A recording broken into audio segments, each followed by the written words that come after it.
Depuis des siècles, l'humanité se pose la question: qui est Jésus? Dieu, le Fils de Dieu ou un prophète, comme l'ont toujours affirmé les musulmans? Aujourd'hui, en nous référant directement aux paroles d'Allah, très haut dans le Coran lui-même, nous allons apporter une réponse claire et sans ambiguïté. Jésus, paix sur lui, n'est pas Dieu. Il est un prophète, un serviteur d'Allah, un messager élu, mais pas un objet d'adoration.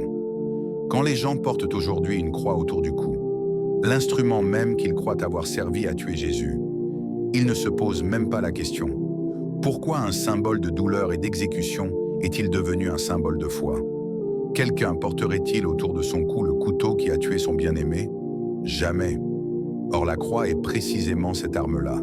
Ce n'est pas un signe d'amour, c'est un signe de souffrance et de crucifixion. Mais Allah dit clairement dans le Coran que Jésus n'a été ni tué ni crucifié. Cela leur a seulement été présenté ainsi. En vérité, Allah l'a élevé vers lui, Sourate An-Nisa 4, 157-158. Jésus n'est pas mort sur la croix. Il n'a pas été une victime. Il n'est pas venu prendre sur lui les péchés de l'humanité. C'est une idée fausse apparue plus tard. L'histoire véritable se trouve dans le Coran. Isa, Jésus, est un être humain, ordinaire mais choisi par Allah. Il a annoncé la vérité aux gens dès le berceau. Dans la sourate Maryam, le nourrisson Jésus déclare: « Je suis effectivement le serviteur d'Allah. Il m'a donné le livre et m'a désigné prophète. » 19-30. Il se présente comme serviteur, pas comme Dieu. Il insiste sur sa soumission et sa mission, mais nulle part il n'exige qu'on l'adore. Ce sont là les paroles mêmes de Jésus. Certains disent: « Il est né sans père, donc il est Dieu. » Allah répond: « Pour Allah, Jésus est comme Adam. Il l'a créé de poussière, puis il lui a dit: « Sois, et il fut. » 3,59. Si naître sans père fait de quelqu'un une divinité, alors Adam, qui n'avait ni père ni mère, devrait être encore plus divin. Or, personne de saint d'esprit n'adore Adam. Allah souligne que Jésus et sa mère Marie étaient des êtres humains ordinaires, qui mangeaient de la nourriture. Or, Dieu ne mange pas. Il n'a besoin ni de nourriture, ni de sommeil. Il ne se fatigue pas et ne meurt pas. Jésus, lui, avait besoin de manger. Il se fatiguait, il priait, il se prosternait. Il s'adressait à Allah en suppliant. L'un des arguments les plus forts sera les paroles qu'Allah adressera à Jésus le jour du jugement. « Ô Jésus, fils de Marie, est-ce toi qui as dit aux gens: « Prenez-moi ainsi que ma mère pour deux divinités en dehors d'Allah ?» Il dira: « Gloire à toi, il ne m'appartient pas de déclarer ce que je n'ai pas le droit de dire. » 5 Berne 116. Jésus lui-même rejette la divinité. Il n'a jamais appelé à associer quoi que ce soit à Allah, ni à l'adorer. Tout cela a été ajouté plus tard. Cela n'a jamais fait partie de son enseignement. Le Coran précise également que Jésus n'a été envoyé qu'aux enfants d'Israël, à une seule nation, et non à toute l'humanité. Il a dit: « Ô enfants d'Israël, je suis vraiment le messager d'Allah envoyé vers vous, confirmant la Torah et annonçant un messager qui viendra après moi, et dont le nom sera Ahmad. » 61-6.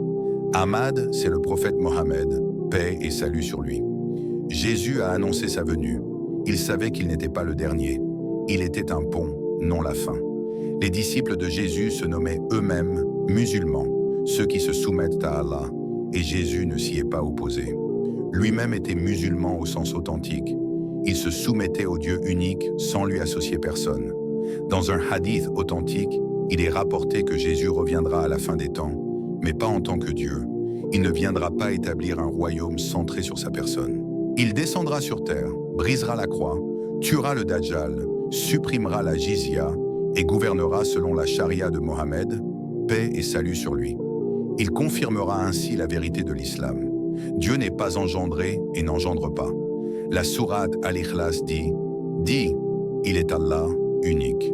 Allah, le refuge éternel. Il n'a pas engendré et n'a pas été engendré, et nul n'est égal à lui. » 112, 1-4. Ce message monothéiste pur réfute totalement l'idée de la Trinité et de la divinité de Jésus.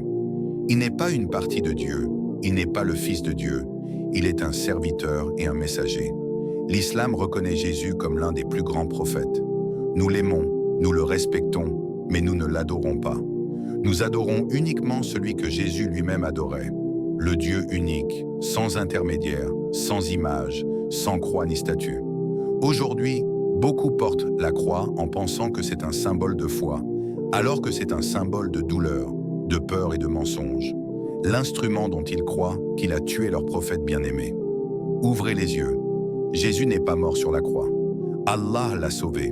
Il était un prophète, un musulman, un serviteur du Très-Haut. Et il reviendra, non comme un sauveur au sens chrétien, mais comme une confirmation de la vérité islamique. La vraie foi ne réside pas dans des images. La vraie foi consiste à adorer le Dieu unique exactement comme l'ont fait tous les prophètes. Noé, Abraham, Moïse, Jésus et Mohamed. Un seul chemin, un seul Dieu, une seule vérité.